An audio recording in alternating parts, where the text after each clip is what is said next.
جی بسم اللہ الرحمن الرحیم۔ السلام علیکم دوستو، کیسے ہیں آپ جو بھی کریں، جتنی بھی محنت کریں، جو بھی کمائیں، جو بھی امیر بنیں، لیکن اگر آپ کی خدا نخواستہ صحت نہ ہو تو آپ غریب ہیں۔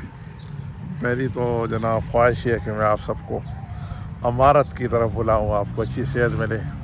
اکثر میری آپ سے بات ہوتی ہے، ابھی پچھلی ویڈیو میں آپ سے ڈسکشن ہوئی تھی کہ کم از کم وہ 3 کون سے کام ہیں جو آپ کو کرنے ہیں اگر آپ کو بہتر صحت چاہیے، جس میں ہم نے کم از کم 30 منٹ کی صحت ورزش کی، بیلنس ڈائٹ کی اور مینٹل سیٹسفیکشن کی بات کی تھی۔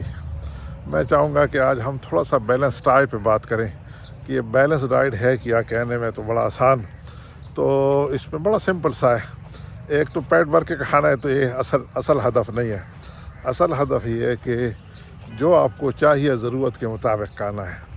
تو آپ نے پروٹین کا خیال رکھنا ہے۔ پروٹین میں کیا ہے؟ مثلا انڈے ہے، گوشت ہے، اور یہ جناب آپ کی پروٹین ہے، دالیں ہیں۔ تو مناسب مقدار میں آپ پروٹین لیں۔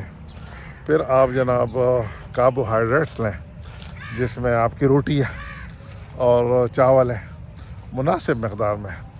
حالانکہ بہت زیادہ ان دونوں چیزوں کو بہت زیادہ بڑھانا نہیں چاہیے، کیونکہ نمبر 1 ایک تو یہ کہ چیم سے ہمیں بچنا ہے، چاول سے بچنا ہے، اور دوسرا یہ کہ جو روٹی ہے، جو گندم ہے، یہ گلوٹین سینسیٹیو ہے اور یہ ہمیں موٹا کرتی ہے۔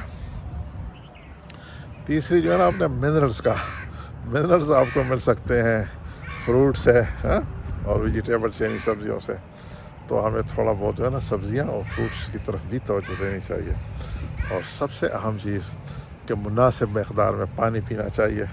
اگر ہم پانی کا خیال نہیں رکھیں گے اور ہم مناسب مقدار میں پانی نہیں لیں گے تو ہمارے جسم میں یہ الیکٹرولائٹ امبیلنس آئے گا، ڈی ہائیڈریشن ہوگی اور ہم خدا نخواستہ بیمار ہوں گے۔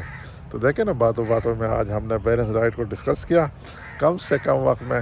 انشاءاللہ اگلی کسی ویڈیو میں آپ کو ایکسرسائز پہ بات کریں گے کہ اس کی کیا قسمیں ہیں، اور ایکسرسائز کون سی کیا کس طرح کی ہوتی ہے اور کیا آپ کو فائدے دے سکتی ہے، اور ساتھ مینٹل سیٹسفیکشن پہ پھر ایک اور ویڈیو میں ڈسکشن کریں گے۔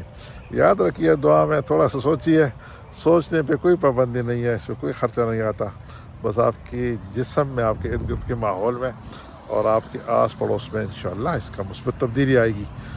خوش رہیے، خوش رہنے دیجیے ارد گرد کے لوگوں کے بھی، اور ہنسیاں مسکرائیے۔ منہ and mind by Sajid Khan کا خیال رکھیے۔ السلام علیکم ورحمۃ اللہ وبرکاتہ۔